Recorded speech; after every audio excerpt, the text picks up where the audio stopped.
If you clicked on this video, then I'm sure you want to know how to get these soft curls that the girls are doing these days. So make sure to keep on watching this video for the full tutorial.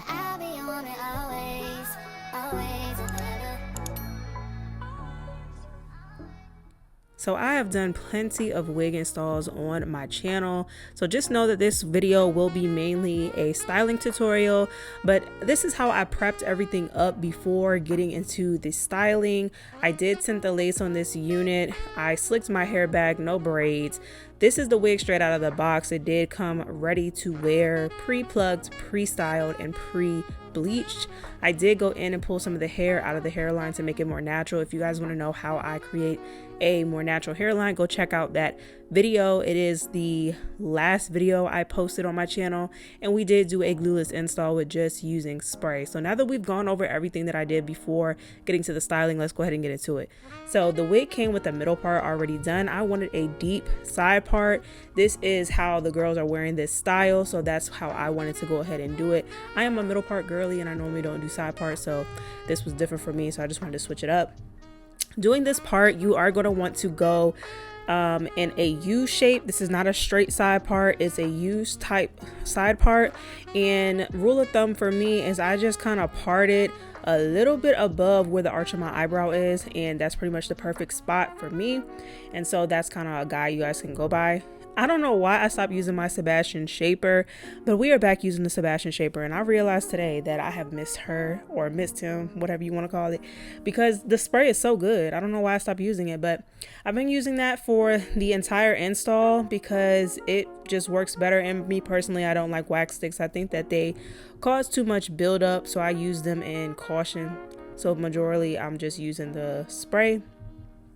And you're going to want to make a section in the back, like a part in the back, going horizontally, and hot comb all that hair directly back. I'm spraying my hairspray and then doing the hot comb, and then everything that's not on that part is going to come to the front.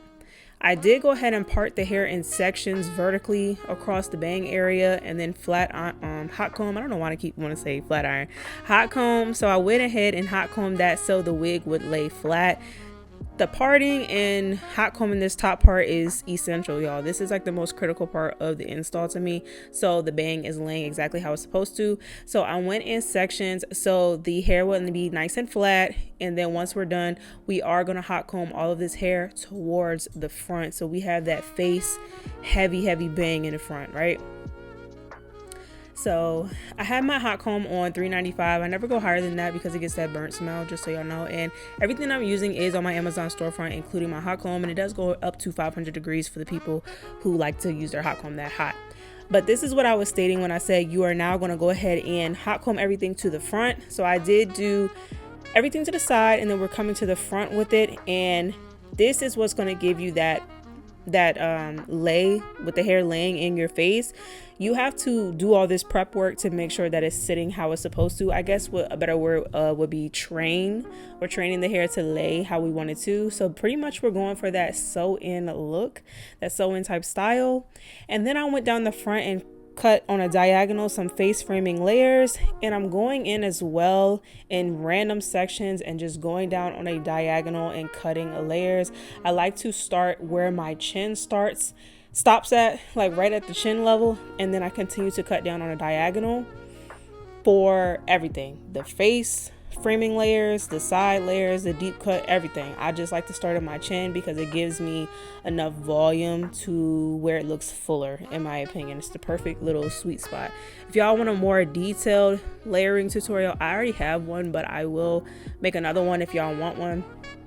On the opposite side, I just did face framing layers, and then the same thing, I went in random sections, cut on a diagonal, and yeah. So on this side, I did start my layers a little bit lower, so a little bit past the chin. Y'all see where I'm starting at here?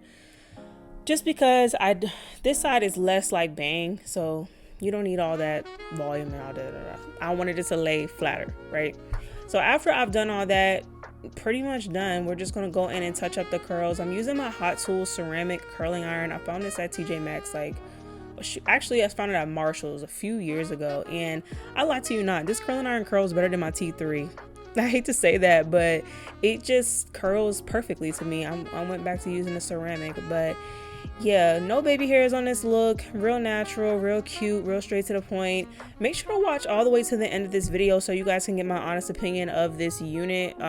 Just like my initial honest review of what I think about the wig and all the specs and things like that.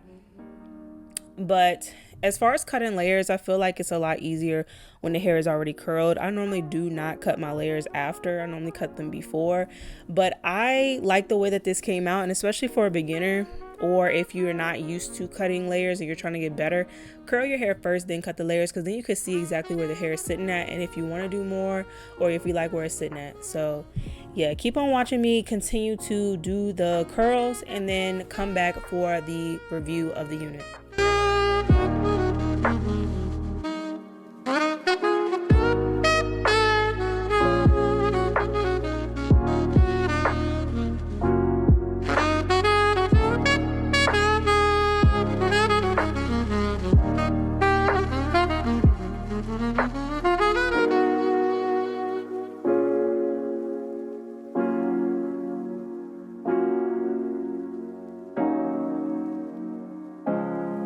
Before we get to the review, I did want to come in and mention how you comb your curls out is important as well. This is something that I always struggle with, but I feel like over time, I'm an overanalyzer. I really pay attention in detail to a lot of things. So as I kept seeing the style, I started to figure it out. And as I practiced my curls, I started to figure it out. But you want to take your rat tail comb or like a small tooth comb and comb through the front part where the bang is, and then use a wide tooth comb for the rest. I don't know if that's how other people do it, but that's how I do it. That's how it's been working for me. And I just comb from the bottom up just to kind of like clump the curls together.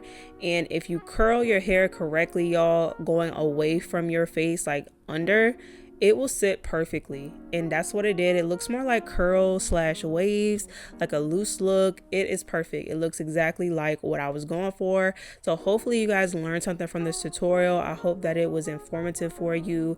And next up, I am going over the wig and what I think about it, so make sure to keep on listening for that part. All right, y'all, so this is the final result. I can really say I'm in love with how this hair turned out. It's very shiny. Probably one of the shiniest wigs I've ever had. I'm gonna keep it real. It probably is. It's very dark. I like wigs that come darker and not super bright, because I don't like that brown look and I'm too lazy to dye black. But I do think it's on the darker side, so that's cute. The curls hold so good. I did not even barely curl it. I just touched up in the front where I wanted the bang to sit, and then on the side, the curls hold so good. And considering that they curled it first and these curls are still in, usually when I do my installs, like, the curls be gone by the time I comb them out, and they don't come back, they don't stay. So this is really good. This hair is from Wiggins yet again. The only con so far is that the lace, to me, required a little bit of extra work to get it to melt all the way. I personally rate the wigs based off of what the lace looks like before any baby hairs. So I felt like it wasn't all the way blended in the way I wanted it to without disguising it with some edges. So I'm gonna knock a couple points off for that. And I did experience some shedding. I know that I was cutting the wig up and things like that, but I did experience some shedding. I'm combing my hands through, and I am getting a few hairs. So a couple points knocked off for the shedding. But otherwise, the wig density is really full as well.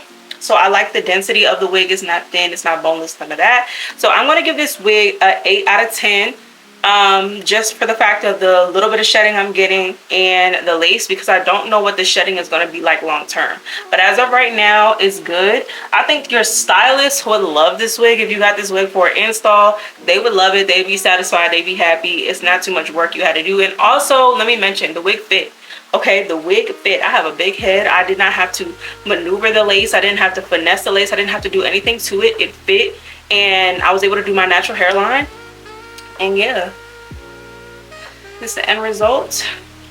Hope you guys enjoyed this video. Should be very informative. I've never styled my hair like this. I'm normally a middle part girly. I will also be doing a side part tomorrow for the quick weave, but like I said, I'm normally a middle part girl. I decided to switch it up today because I've been loving this like loose curl look with the bang.